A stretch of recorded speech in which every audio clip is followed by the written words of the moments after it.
Frères et sœurs, bonjour tous. Ce matin, nous allons étudier ensemble le témoignage de Matthieu concernant le Seigneur Jésus-Christ et la vraie du sermon sur la montagne. Le Seigneur Jésus-Christ nous enseigne en disant « Ne jugez point témérairement les autres ». Lisons ce que le Seigneur Jésus enseigne ainsi. « Ne jugez point témérairement les autres, afin que vous ne soyez pas jugés par Dieu. Car de la manière dont vous jugez les autres, vous serez aussi par Dieu jugés de la même manière. Avec la mesure dont vous mesurez les autres, Dieu l'utilisera aussi pour vous mesurer. Pourquoi regardes-tu le paissage de ton frère petit comme une paille, et ne remarques-tu pas, dans ton propre île, le péage grand comme une poutre? Regarde, tu as un pchach grand comme une poutre dans ton île. Comment peux-tu dire ton frère, laisse-moi enlever de ton île le paissage petit comme une paille? Hypocrite, t'es premièrement la poutre de ton propre île, et alors tu pourras voir clair pour enlever le péage petit comme une paille de ton frère. C'est pour cela que le Seigneur nous enseigne ne pas juger témérairement les autres. Pour quelle raison? Parce que tout le monde est pécheur. C'est pourquoi on ne peut pas juger les autres, car on n'est pas encore sauve soi-même. Aux yeux du précleste, nous sommes des pécheurs, mais nous allons juger en disant « Mon frère, ce n'est pas bien d'adorer des idoles. Mais, si nous-mêmes n'avons pas encore te sauve, et avons aussi adoré des idoles, alors, nous devrons peut-être aussi nous condamner nous-mêmes. C'est pourquoi nous ne devons pas juger, ne pas facilement juger les autres témérairement. De plus, nous trouvons aussi cela merveilleux, bien que le Seigneur Jésus-Christ ait l'autorité de juger les hommes, et qu'il y ait des gens et toutes sortes d'autorités. Mais, le Seigneur Jésus ne se hâte pas de juger les hommes. Le Seigneur a Madame dit, « Je suis venu dans le monde, le Fils de l'homme est venu dans le monde, non pour juger les hommes, mais pour les sauver. Il est venu s'incarner, il a vu que tous étaient des pécheurs. Si le Seigneur Jésus jugeait les hommes maintenant, combien de personnes pourraient subsister? On estime que 99% des gens prieraient, si maintenant le Seigneur jugeait les hommes. Mais pourquoi le Seigneur ne jugeait-il pas les hommes? Et Jéhovah le précleste, pourquoi ne se hâtait-il pas de juger? C'est pour donner l'homme une merveilleuse opportunité de se repentir. De plus, le temps du jugement fixe par le pré n'est pas encore venu. Ce que le pré a fixe, le temps du jugement n'est pas encore venu. C'est vouloir que les gens se repentent, vouloir que les gens puissent ne pas prier, mais au contraire, par la foi en Jésus-Christ, soit pardonne. Tout le monde a pch. Maintenant, l'évangile n'est pas encore propagé, et on veut juger les gens immédiatement. Alors par exemple, si on juge les gens maintenant, on estime que tous ceux qui ne croient pas au Seigneur, s'ils prient tous, on estime que 99% des gens aujourd'hui vont tous prier. Eh bien, SR, il y a aussi des croyants dans les religions, mais ils n'ont pas encore maintenant obtenu la vie éternelle. C'est le cas pour la plupart d'entre eux. Alors presque plus de 99% des gens pourraient tous prier. C'est pourquoi le Seigneur nous enseigne de ne pas juger les gens la LGR. Le Seigneur Jésus-Christ, en venant dans le monde, a dit « Le Fils de l'homme est venu dans le monde, non pour juger les gens, mais pour sauver les pécheurs. » Il a Madame dit « Le Fils de l'homme est venu dans le monde, pour chercher et appeler les pécheurs. » Il a Madame dit « Je suis venu dans le monde, non pour appeler des justes, mais des pécheurs. » Alors, le Seigneur est venu dans le monde, et pour amener les gens à la repentance, au salut et la vie éternelle, non pour juger les gens, et faire que les gens cause de leurs péchés prissent. Ce n'est pas ainsi. Alors quand pouvons-nous juger les gens? Ah, actuellement nous, Madame, si quelqu'un a fait beaucoup de choses mauvaises, nous ne le jugeons pas facilement. Parce que il est possible qu'après de nombreuses années, ou après quelques années, il se peut qu'il se repente aussi.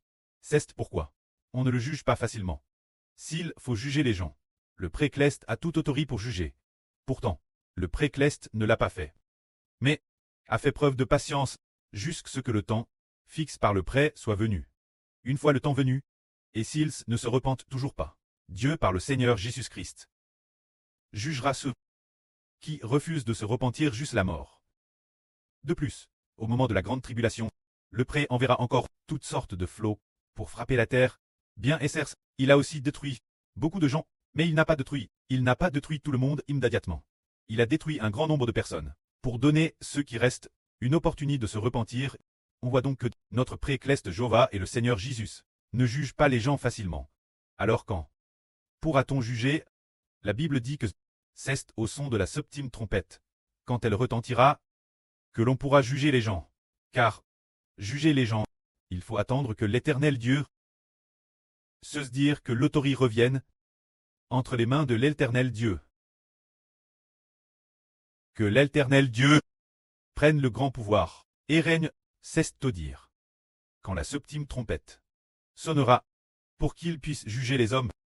Alors par exemple, quand la septième trompette sonnera, le précleste l'Éternel donnera de l'autorité aux deux témoins.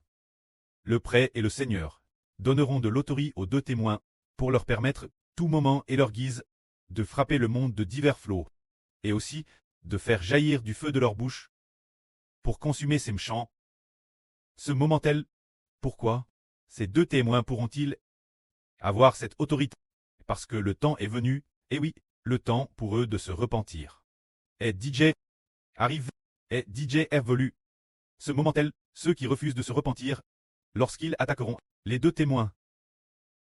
Les deux témoins pourront tout moment et leur guise utiliser divers flots pour les frapper morts. Utiliser toutes sortes de flots pour les frapper, et en les frappant ainsi, c'est aussi prononcer leur condamnation. Ils frapperont directement morts. C'est méchant, mais, maintenant, le frère Ashbert, c'est RVL3, le fils du Seigneur, le fils du précleste, et aussi Mose l'une des deux témoins. Mais, le prêtre n'a pas encore dit au frère Ashbert, mon enfant, le prêtre te donne l'autorité. Quiconque n'écoute pas ta vie, frappe le mort. Le prêtre n'a pas fait cela. Et le Seigneur ne l'a pas fait non plus. Au contraire, le prêtre et le Seigneur, temporairement, ne peuvent pas lui donner cette autorité pour éviter que, s'ils voient des gens ne pas se repentir, ils ne les frappent immédiatement morts. Pourtant, ces personnes pourraient après quelques années, éventuellement se repentir. Alors, par garde, on tuerait accidentellement des gens, ce qui ne vaudrait pas le coup. C'est pourquoi le prêtre doit attendre que le septième ange sonnant de la trompette sonne, pour que le prêtre nous donne l'autorité du jugement. Au contraire, pour l'instant, ce qui est donné au frère Ashbert, c'est la bouche du saint des lettres, bien que le frère Ashbert ait vu en RVE que le saint Martial était le premier. Mais c'est d'abord donne directement au frère. Le frère Ashbert a reçu le saint des lettres, et de plus, est devenu l'olivier, ce qui signifie maintenant prêche d'abord l'évangile. Prêche l'évangile de toutes tes forces. Qu'il coûte ou non, contente-toi de parler, pour d'une manière ou d'une autre, sauver quelques personnes. Maintenant, ce que le prêtre donne, c'est cette autorité. Et quelle autorité ne donnait-il pas? Et sans te le donner maintenant, le pouvoir de tuer toutes les nations et tous les peuples. Pas encore pour le moment. De donner le titre de roi des rois, seigneur des seigneurs. Pas encore pour le moment. Pour faire sortir de ta bouche une paix tranchante. Pour frapper les rois, cette autorité, n'est-ce pas encore donne pour le moment? Afin d'éviter que, maintenant quand tu vois quelqu'un qui ne se repent pas, tu ne l'exécutes immédiatement. Tu te mets en colère, et l'exécutes immédiatement. Est-ce que cela ne risquerait pas de faire en sorte que beaucoup de gens, est-ce que cela ne risquerait pas, par garde, de tuer des personnes que Dieu veut peut-être sauver? Tout est possible. Si quelqu'un ne se repent pas maintenant, cela ne signifie pas qu'il ne se repentira pas l'avenir. C'est pourquoi le précleste nous enseigne, le Seigneur Christ nous enseigne en disant, maintenant, ce n'est pas encore le moment du jugement, ni le moment de juger de manière présomptueuse. Il faut attendre que le moment vienne. S'il refuse de se repentir, alors, il sera jugé. Bien et certes, des personnes terrestres particulières font exception. Très particulière, c'est dire qu'il a DJ manifestement blasphème Dieu, a DJ manifeste son inimitié envers Dieu, et a librement attaque Dieu. Ces personnels font peut-être exception. Mais quant aux autres, Madame Sills ne coûte pas. Ils ne sont pas encore condamnés pour le moment. Parce que, il se peut qu'ils soient dans un moment d'incompréhension lorsqu'ils n'écoutent pas. Ou bien, que le moment ne soit pas encore venu pour qu'ils coûtent. Ainsi, la façon dont le précleste a dispo les choses est excellente. De cette façon, nous comprenons qu'il ne faut pas juger les gens la LGR. De plus, le Seigneur dit aussi que dans notre île, il y a une poutre. On ne peut donc pas regarder dans l'île de notre frère. S'il y a un pchache ou une paille, il se peut que nous-mêmes ayons un pchache plus grand. C'est seulement que nous ne le comprenons pas encore. Seul le précleste le comprend. Alors nous pouvons encore moins juger les autres. C'est pourquoi nous ne devons pas condamner les gens la LGR. Madame, si nous agissons RS bien, par exemple, nos frères et sœurs ont tous des membres de leur famille. Ces membres de la famille charnelle, ils ne croient pas au Seigneur actuellement. Et peut-être qu'ils adorent aussi des idoles, et s'opposent aussi aux frères et sœurs, mais vont-ils se repentir? Prenons un exemple. Par exemple, le mari de la sœur Maria. Il a autrefois beaucoup persécuté la sœur Maria, et madame, il a pris des téléphones portables, plusieurs d'entre eux. Et puis, il a aussi frappé le nez de la sœur avec un téléphone. La sœur a saigné, remplissant presque un demi-bol de sang. Et puis, il a aussi frappé la sœur de nombreuses fois. Alors dans ce cas, devrait-on le juger coupable? Ah, bien essayer frapper une sœur est un pchash, mais se pourrait-il que ce soit un péchage qui empêche le salut? Pas fortement. Peut-être que, dans quelques ânes ou déesses maintenant, il commence à se repentir. Par exemple, notre sœur Marie a dit que son mari semble commencer à se repentir et désirer le baptême. Alors se pourrait-il que, dans quelques ânes, il devienne comptement une nouvelle création? Tout est possible. C'est pourquoi ce n'est pas nous de juger les gens actuellement. C'est plus le moment pour nous de prêcher l'évangile. Madame, si les membres non-croyants de notre famille et nous persécutent, nous pouvons toujours prier pour eux, pour qu'ils aient une chance de se repentir.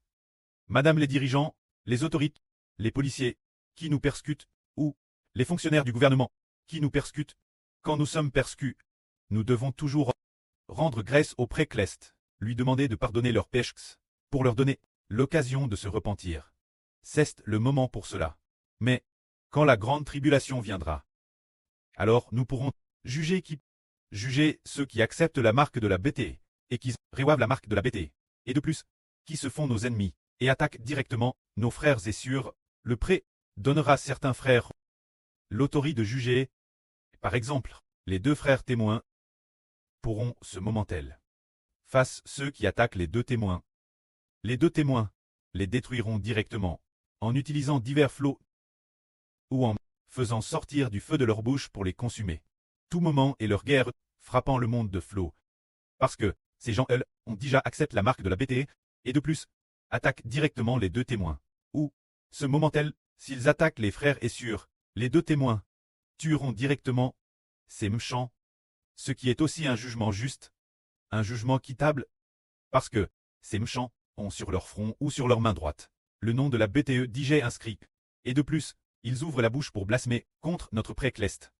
Par conséquent, les juger et les détruire est aussi juste. Car, le pré a DJ DCRT, que ces gens ne seront pas sauvés. Il a DJ DCRT, que ceux qui reçoivent la marque de la bêtise sont voués la perdition. Ce moment-tel, notre jugement sur eux sera juste.